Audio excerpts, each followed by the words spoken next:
हम middle class लोगों की सैलरी पूर्णिमा के चांद की तरह होती है। महीने में बस एक बार आती है और धीरे धीरे करके छोटी होते होते मात्र 15 दिनों में गायब हो जाती है। अब चांद तो धीरे धीरे वापस से बढ़ने लगता है, पर हमारा पैसा एक बार खर्च हो गया तो अगले 15 दिनों के लिए उधार, कर्जे या बची कुची सेविंग से निकालना पड़ता है। पर क्या कोई ऐसा तरीका है कि ये पैसा धीरे धीरे घटने की बजाय बढ़ता चला जाए और बढ़ते बढ़ते इतना हो जाए कि हमारी सारी जरूरतें पूरी करके हमें अर्ली रिटायरमेंट और फाइनेंशियल फ्रीडम दिला दे। देखो, वॉरेन बफेट का कहना है कि अगर आपको लाइफ में अमीर बनना है, सक्सेसफुल बनना है, तो आपको कुछ बाकी लोगों से ज्यादा स्मार्ट नहीं, बस बाकी लोगों से ज्यादा डिसिप्लिन्ड होना है। यानी थोड़ा थोड़ा पैसा खर्च करने की बजाय अगर आप इन्वेस्ट करने पर ध्यान दो तो कुछ ही सालों में जो आपको अमीर बना देगा वो है पावर ऑफ कंपाउंडिंग। और ऋषभ और आकाश के साथ भी कुछ ऐसा ही हुआ। तो शौर्य, ऋषभ और आकाश तीन दोस्त रायपुर से मुंबई आए। आंखों में नौकरी के अलग अलग सपने लिए। तीनों के पास अच्छी इंजीनियरिंग की डिग्री थी और साथ ही अमीर होने का सपना भी। ऋषभ का शुरू से रियल एस्टेट की तरफ इंटरेस्ट था और आकाश का स्टॉक मार्केट की तरफ। तो वहीं शौर्य सिर्फ अपनी लाइफस्टाइल अच्छी बनाना चाहता था। शौर्य को लाइफ में हर चीज जल्दी चाहिए थी और लकीली तीनों में सबसे पहले नौकरी लगी भी तो शौर्य की।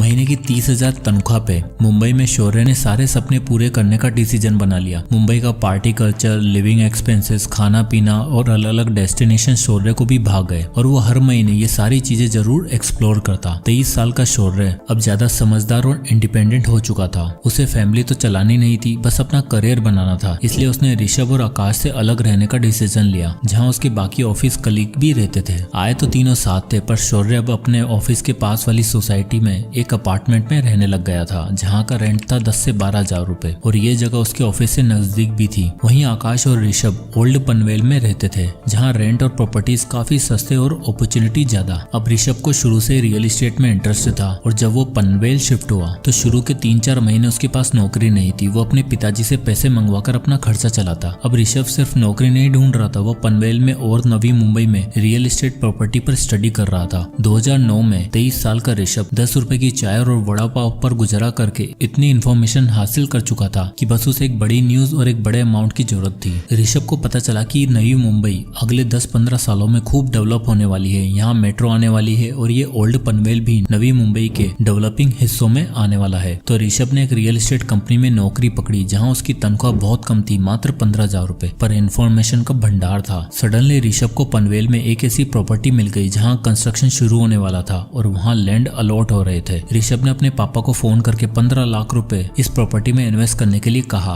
और ये वादा किया कि 10 साल के अंदर अंदर यहाँ डेवलपमेंट होने वाला है और हम इसी 3-4 प्रॉपर्टी खरीद के पूरी तरीके से फाइनेंशियली फ्री हो जाएंगे। अब एक इंडियन फादर कहाँ मानने वाले थे, पर कैसे भी करके ऋषभ ने उन्हें कन्विंस किया और 15 लाख रुपए डलवा लिए। साल 2011 में वो प्रॉपर्टी बनकर तैयार हो गई। उसके साथ ही वहाँ शॉपिंग कॉम्प्लेक्स, हॉस्पिटल, स्कूल बना। ऋषभ ने वो प्रॉपर्टी रेंट पर डाली और 2% का रेंटल यील्ड निकाला। अब ऋषभ की प्रॉपर्टी का दाम बढ़ते जा रहा था और शुरुआती 5 सालों में उसकी प्रॉपर्टी ने रंग दिखाना शुरू कर दिया और 5 साल में उसकी प्रॉपर्टी की वैल्यू 30,17,000 हो चुकी थी और उसे मंथली 60,000 रुपए रेंट आने लग गया था। साथ ही उसकी जॉब भी अच्छी होती जा रही थी। ये दिखाता है कि ऋषभ ने पैसा कमाने से भी पहले उसको ऐसी जगह इन्वेस्ट करने के बारे में सोचा जहां उसको फ्यूचर में इनकम आती रहे। वहीं दूसरी तरफ शौर्य 2011 में 25 साल का हो चुका था और अब उसकी लाइफ पूरी तरीके से चेंज हो चुकी थी। उसे मुंबई की फ्लैशी कल्चर की आदत लग चुकी थी और अब वो लाइफ के बड़े बड़े परचेज बिना कुछ सोचे समझे करने लग गया था। 50,000 सैलरी होने के बाद और 3 साल नौकरी करने के बाद शौर्य हर वो काम करने लग गया था जो उसके कलीग किया करते। उसके दोस्तों ने गाड़ी खरीदी तो शौर्य का भी मन हुआ कि अपनी गाड़ी ली जाए। भाई साहब शोरूम में जाते हैं और इन्हें पसंद आती है 6 लाख रुपए की सीडेन गाड़ी। अब 6 लाख रुपए एक साथ तो नहीं थे, तो बनवा ली EMI। और अब आप यहाँ देख ही सकते हो कि रेंट के साथ साथ शौर्य का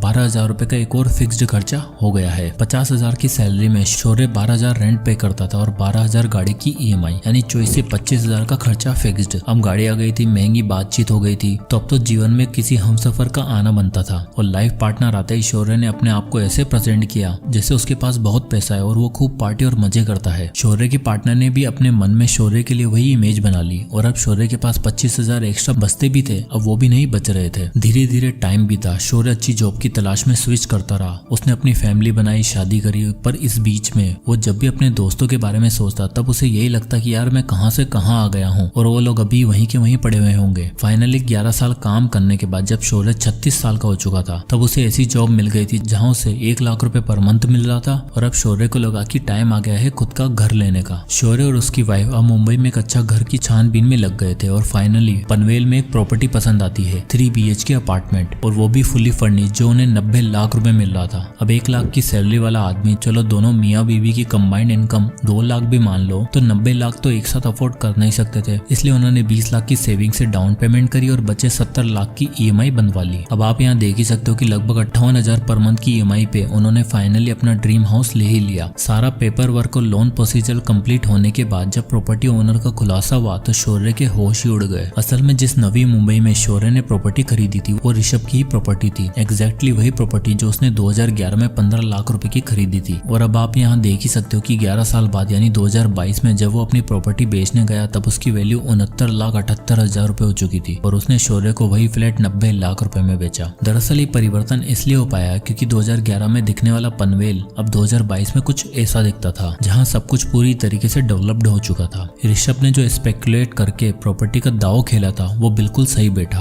और अपनी नौकरी के साथ और कमाई हुई अर्निंग्स को वापस रियल एस्टेट में इन्वेस्ट करते करते अब उसके पास नवी मुंबई में 4 प्रॉपर्टीज थी, जिसमें से एक खरीदी शौर्य ने। तो जैसे ही शौर्य ने ऋषभ को देखा वो हैरान हो गया और ऋषभ ने उससे मिलने के बाद बताया कि भाई मैंने इन 13 सालों में 4 प्रॉपर्टी खरीद ली है। दरअसल मैं नवी मुंबई में तब इन्वेस्ट किया था जब वो डेवलप हो रही थी और रियल एस्टेट इकलौती ऐसी चीज है जो इन्फ्लेशन के दायरे में इतनी नहीं आती, उल्टा इन्फ्लेशन के साथ साथ रियल एस्टेट भी ग्रो होता है और साथ ही बढ़ती प्रॉपर्टी के रेट्स भी और आसपास होती डेवलपमेंट के साथ रेंट भी इंक्रीज हो जाते हैं, यानी पावर ऑफ कंपाउंडिंग के साथ पावर ऑफ रेंटिंग भी। 36 की एज में ऋषभ के पास इतना पैसा था कि वो आराम से रिटायर हो सकता था और उसका एसेट उसे पैसा कमाकर दे रहा था। वॉरेन बफेट कहते हैं, if you don't find a way to make money while you sleep you will be working till your last breath. और कुछ ऐसा ही हाल था शौर्य का। इन दोनों में बातचीत चली रही थी कि इतने में आकाश का जिक्र हुआ। शौर्य ने पूछा कि आकाश कहाँ है आजकल, नौकरी के लिए कहीं धक्के तो नहीं खा रहा? तो ऋषभ ने बताया, नहीं भाई, उसकी गेम तो एकदम अलग है। उसने 2 साल नॉर्मल जॉब करने के बाद दलाल स्ट्रीट में नौकरी करी और अब वो वहीं पर प्लेस्ड है। रुक, उसको भी बुलाता हूँ। आकाश का इंतजार करते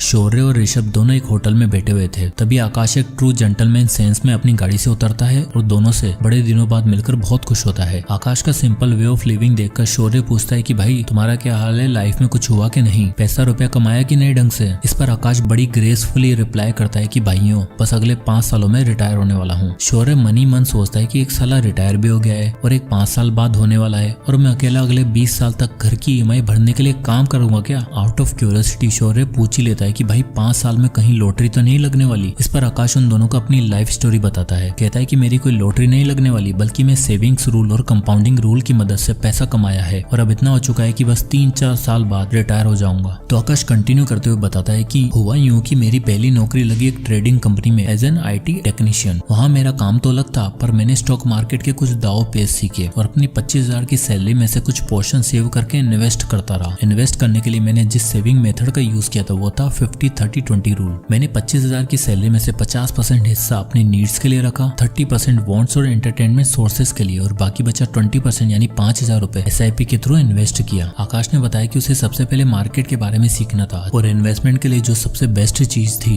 वो था इंडेक्स फंड। इसलिए उसने 5,000 रुपए इंडेक्स फंड में SIP करने का फैसला लिया। इंडिया में निफ्टी 50 इंडेक्स फंड सालाना 10 से 12% का रिटर्न देता है और स्टॉक इस बीच में कैसे परफॉर्म करते हैं आकाश ने अच्छे से सीख लिया था। 5 साल इन्वेस्ट करने के बाद और स्टॉक मार्केट के बारे में सीखने के बाद आकाश को समझ आ चुका था कि अब अगर पैसा कमाना है और अर्ली रिटायरमेंट चाहिए तो अपना बिजनेस बिल्ड करने के साथ साथ इन्वेस्टिंग शुरू करनी होगी। आकाश अब अपनी जॉब के साथ साथ फ्रीलांस फाइनेंशियल असिस्टेंट भी दिया करता था। 28 की उम्र में जहां लोगों को समझ नहीं आता कि UPSC की पढ़ाई करें या नौकरी करें, वहीं आकाश 3 काम करके पैसा कमा रहा था और महीने का 1 से 1.25 लाख रुपए अर्न कर रहा था। इसके बाद आकाश ने बताया कि सबसे पहले मैंने जो 5 साल SIP से पैसे बनाए थे उसको मैंने विड्रॉ किया। उसने बताया कि 5 सालों में उसने निफ्टी 50 इंडेक्स फंड जो उन्हें एवरेज सालाना 10 से 12% का रिटर्न दे रहा था, वहां से उसके 5,000 रुपए 10% के स्टेप अप से 5 सालों में 4,92,000 रुपए बन चुके थे। इन 4,92,000 में से उसने 8,000 एक्स्ट्रा ऐड किए और सबसे पहले 5 लाख रुपए की लमसम इन्वेस्टमेंट करी स्टॉक्स में। इस स्टॉक पोर्टफोलियो में उसे 17% का एवरेज रिटर्न मिल रहा था और आप 10 साल बाद देख ही सकते हो उसके पास कितना पैसा हो चुका होगा, 24 लाख रुपए। पर आकाश जानता था कि अर्ली रिटायरमेंट के लिए सिर्फ इतना काफी नहीं था, इसलिए उसने निफ्टी 50 इंडेक्स फंड में फिर से SIP करने का फैसला किया, पर इस बार 5,000 की नहीं बल्कि एक तगड़े अमाउंट की। आकाश चाहता था कि वो मात्र 10 से 12 साल में 1 से 1.5 करोड़ के अमाउंट को सिक्योर करने के बाद रिटायर रिटायर हो जाएगा, जिसके लिए उसने डिसाइड किया कि हर महीने वो 1,20,000 की इनकम में से 30,000 पर मंथ इन्वेस्ट करेगा और 732 रूल कंपाउंडिंग का यूज करेगा। तो ये 732 रूल ऑफ कंपाउंडिंग कहता है कि अगर आप एक सर्टेन अमाउंट हर साल 10% से इंक्रीज करते हो तो पहले 7 साल में आपके पास 50 लाख रुपए होंगे, फिर अगले 50 लाख मात्र 3 सालों में बन जाएंगे और अगले 50 लाख के लिए सिर्फ 2 साल का और इंतजार करना होगा। आकाश ने वो सर्टेन अमाउंट डिसाइड किया 30,000 रुपए और कैलकुलेशन करी जो कुछ इस तरह आई। यानी आकाश की कैलकुलेशन बिल्कुल सही बैठ रही थी। आप देख ही सकते हो कि 7 साल में 50 लाख, फिर 10वें साल में 1 करोड़, 12वें साल में 1.5 करोड़। प्लस में जब तक वो रिटायर होता